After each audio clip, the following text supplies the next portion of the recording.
Good morning, America. Right now, I'm getting a preloaded trailer. That's my load. I don't have to tarp it, thank you God. Anyways, I dropped off my trailer right here. They told me to drop it right here. It seemed like my last few loads, I just been dropping my trailer and getting that Dungeons and V-boards is no fun because I think on this trailer, the thing is stuck on it. I tried to get my V-boards out and I think the ratchet is like, maybe you need WD-40 or something, I'm not sure, but it's stuck and it won't let me get it, so I might have to leave this one behind. I see why that one over there has a cut on it. It is what it is, man. Anyways, let me go over here and get busy on my load.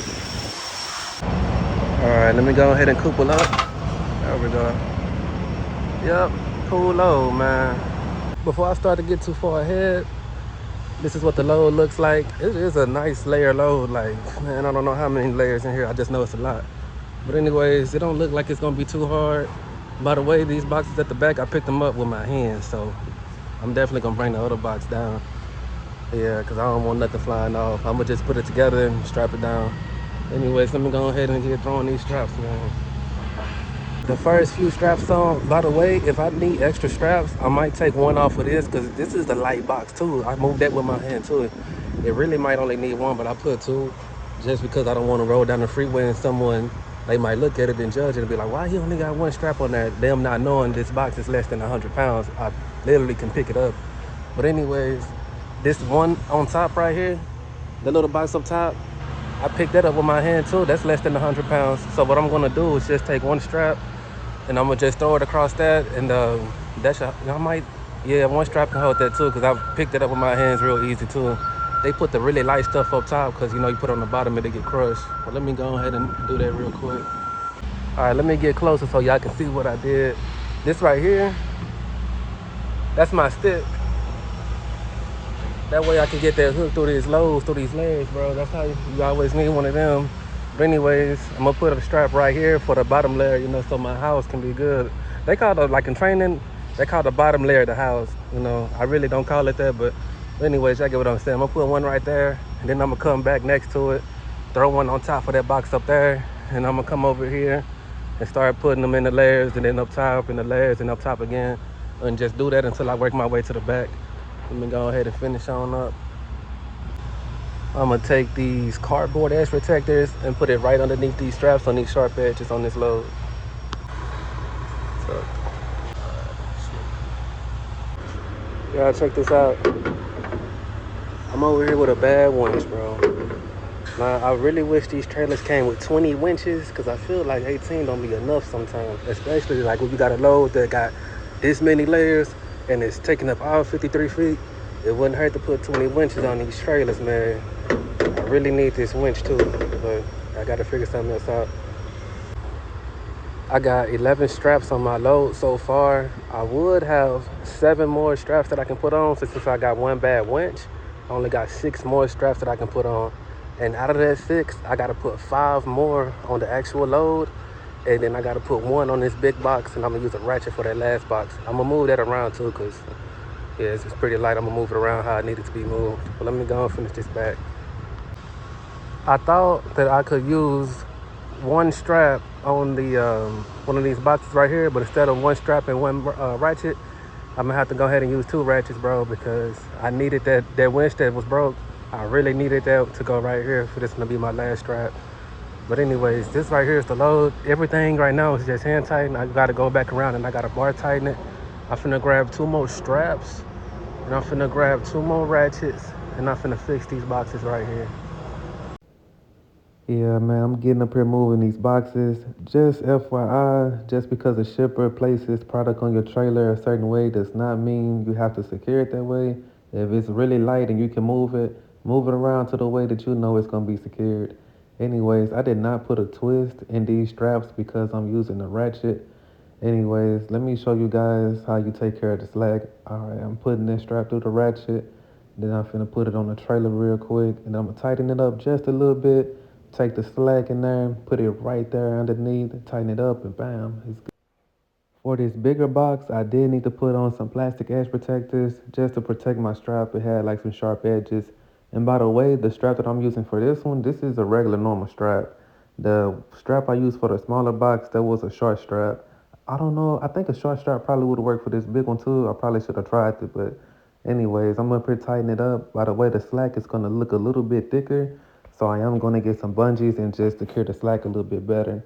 Anyways, let me get up here on the trailer. I'm gonna just move the boxes around, make sure they not gonna move on me nowhere. I went up there to my box and I got two bungees and I'm just running that bungee through that slack. You see it's real thick, but I got it on real tight so it's not gonna flap on me, man. It's not gonna go anywhere. Alright, so now I'm just going back around and I'm bar tightening all of it. Anyways, my favorite thing about bar tightening the metal is I can tighten it as tight as I want to with no problems, no worries. But when it comes up here to the front of the load where this box is at, yeah, I gotta be a little bit more careful, man. Don't want to crush it. Ain't nothing like a good cold bottle of water. Alright, so I'm over here tightening this side down, almost through with it. But anyways, the bottom is metal, the top is aluminum. You see how it comes down a little bit as I tighten it? Yeah, that ain't really my favorite product either. Anyways, I'm taking care of this box and I ain't really trying to crush this box either, man, but I need to make sure that box don't go nowhere on me. So I went to the other side, tightened it down just a little bit, and then I came back on this side, put one more notch in it, and it's good. Alright, so now I have to go ahead and secure my dunnage. I'm really not a big fan of putting my dunnage on the catwalk. If I had room on my trailer, believe me, I would put it on my trailer. Anyways, I remember when I first started, I used to not know how to secure it on my catwalk, but now I know it's like certain angles you gotta hook it on at the bottom. Alright, now I'm just taking care of that slack. I'm wrapping it around my bonder, make sure it's secure, ain't gonna go nowhere on me. After I finish with this, I'm done. My load will be secure. I'll be ready to roll out. I'm finna get my paperwork. I'm finna check out, man. I'm finna hit the road. I know every company is different, but at Melton, if you go 5 miles per hour or less, your clock will stay in off or on duty. Just got my paperwork, and they took their own pictures of the load too. But anyways, I'm finna roll out and get down this road, head to New Mexico. I'ma holler at y'all on my first load, check tire check. Man, they up here wasting my time, bro. I feel like these trains, if it's not a train that I'm waiting on, it be the construction workers. You know, sometimes them construction workers, I don't know who be in charge of keeping the flow of traffic moving in construction, but they can do a better job sometimes too, because sometimes the construction workers will hold you up. But man, this train right now is really holding me up, and I don't know how long it's gonna take for them to get by. I looked on my map right now just to see like if I make this right-hand turn to see if it's another way that I can go. So if this truck make a right-hand turn, I already looked at the map and I already seen which way I can go to go and get back on the tollway. But I don't know, I think this truck, he might stay stuck right here. I just wonder why he didn't close this. You know, it just looked weird. But anyways, man, hopefully I get through this train soon. It's moving slower than another one came. And this right here be that stress, bro. I just got over here to this rest area. I'm finna do a load check, tire check, use the restroom, and keep on rolling, man. That train, yeah, it came eventually, but it took so long for it to come that my clock just went ahead and did a 30-minute recess. I was like, man, that's just wonderful and amazing, bro. Make sure all these straps on here is tight, man. I want to tighten this one some more, but when I tighten it, I be hearing it crank. And, you know, that's that one box up there that, you know, I don't want to tighten too hard and break it. So I say, that's good enough. It ain't flew off, so that means it's on strong. Yeah, the rest of these is nice and tight, though. Finna finish up doing this load check, tire check, bro. And I'ma holler at y'all, man. I'm up on the inside of the rest area. Let me see if they got that thing that say you're here. Okay, I'm leaving Houston. I'm on 45. They do not have that you are here thing, but that's where I'm at. Yeah, it's my first time at this one too. I ain't been at this one yet. Let me see if I can play a game on this one. Yeah, they got that thing where you can play a game on there too. I ain't got time for it right now. I'm going here to use the restroom. My next stop, I gotta stop at this, I think it's a Pilot they route me to. If it's not a Pilot, it's a Love's. But I gotta stop and get some diesel, and then after that, I'm gonna keep on going up closer by, I hope that I'm gonna get close by Dallas, because that's where that Texas Best Barbecue place is at, and I wanna give me some barbecue. That's what I want to eat today. Y'all know I always want to get barbecue when I'm in Texas. You know what? I need to cut this string. I'm gonna cut this string real quick. I got some scissors in the truck I'm gonna use to cut that string. I don't like that. I ain't even show y'all the back, man, when I was doing a load check, tire check, but the back is holding on, man. These boxes are like super light. I probably over tightened it if anything. But let me go ahead and cut that string off, and then I'm gonna go up here, get me my diesel. Then I'm gonna keep on going to Texas Best Smokehouse. I hope that's the way that I'm going. Cause it goes up towards Dallas, but then it cuts off somewhere on 45 to like some little road, like something route. Over here getting this fuel real quick. I thought that was a Melton truck back over there in the corner. It'd be like a lot of the companies I see, like other companies, they'll buy an old used truck from Melton, and then I'll be seeing them. I'll be like, oh, one of my co-drivers, and then I get close, and I'll be like, oh man, he got me. But anyways, I'm just getting this fuel real quick. The pump didn't work at first. I had to like walk all the way around because they got like some construction going on right here. So I had to walk all the way around, go to the front, go to the counter, then walk all the way back around. But I'm just back here checking out my load, man, make sure everything right.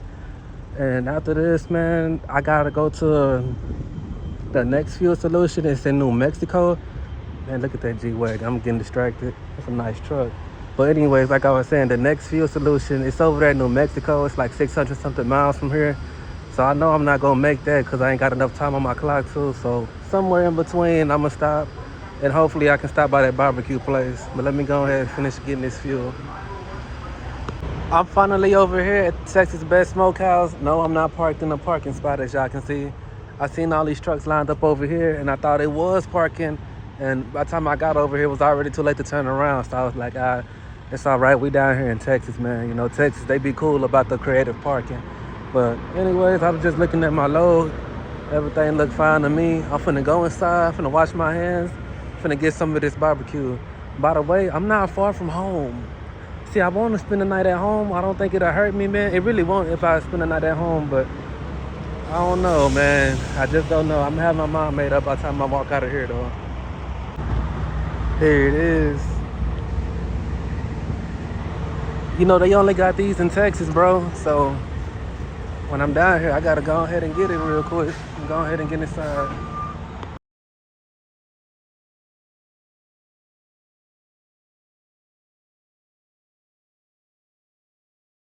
All right, so I went very light on the meal. I only got my burger, and I only got mashed potatoes and mac and cheese, and I'm gonna be healthy, and I'm gonna drink a water with it. I could have got some of them deviled eggs or some of that banana pudding, you know, some of that good stuff, but I was like, nah, I'm gonna go ahead. I'm trying to, you know, I'm already eating barbecue, so that's good enough. But anyways, I'm gonna dig in, I'm gonna look at the map, and I'm gonna see where I'm gonna go next. Either I'm gonna keep on going on this route, or either I'm gonna stop at home. I really think I'm gonna stop at home. I decided I'm gonna park at home, y'all, so I came over to Outpost. It's another Melton truck that's here too.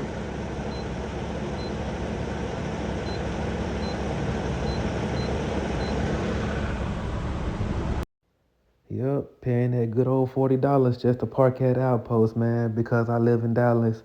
Melton push it on us all the time. Like Dallas and Houston residents, we gotta park somewhere that's secure because they bad with the stealing in Dallas and Houston. But anyways, I'm just getting out right now, doing my post trip, making sure everything working, make sure everything right. I think my co-driver, I think he probably on home time. I don't know. It wasn't nobody in the truck though. But anyways, I'm finna just finish up, call me an Uber, and then I'm gonna go home. Here go my co-driver right here. He doesn't have the load. I'ma guess he's on home time. I don't know. I know one thing though. He got a brand new truck, man. I'm kind of jealous, bro. When you get a new truck, it comes with all your pieces and stuff like that. And I'm missing a plastic piece on the other side too. But anyways, I just got done doing my post trip. I'm finna call me an Uber, bro. And I'm finna go home. I live only about maybe 10 minutes from right here, 15 at the most. It was another place I used to park at. If you've been subscribed to me for a while, if you go back to my earlier videos, when I would come home, it was a whole nother parking lot that I would go to. It was better and it was closer by home, but it got shut down. So this is where we park at when we in Dallas, man. Anyways, I'ma holler at y'all. Here go my Lyft right here. I told him I had to walk around because it's a nice little walk, but let me go ahead and head home, y'all. All right, y'all, so I'm at home now. I done took my shower. I done got real comfortable. Let me tell you something. Being OTR and being at Melton, living in Texas though, living in Texas, I do get to come by the house pretty often. You know, sometimes I have a choice. Sometimes I gotta pass up the house because if I'm on a tight load or the shipper took all day or if I'm waiting on the train, you know, like today. But the train, it went and it came. But anyways, like I was saying, being OTR at Melton and living in Texas, I do have a lot of times where I can stop at the house and take me a 10-hour reset. I also have times where I get to stop by the house and take me a whole 34 reset too. That's if it's like close to a weekend, a Friday, something like that. So that's what I like about working at Melton. I guess the freight to be that good in Texas, where we are in Texas enough like that. So hey, it's just something to think about. If you think about coming to Melton, you live in Dallas, Houston, other areas of Texas, you know. But anyways, though, I'm gonna leave out at like 4 o'clock in the morning, maybe 3 o'clock, and I'm gonna just get on the road. Leaving out at that time, I'm gonna definitely bypass all the Fort Worth traffic. That's what I would have ran into if I would have kept going today. But I'm like, nah, I'm gonna take care of that in the morning. But anyways, though, if you watch my videos to the end, I appreciate that love and support. Make sure y'all say y'all prayers. That's how you gonna get somewhere. And I'm gonna catch y'all in the next video.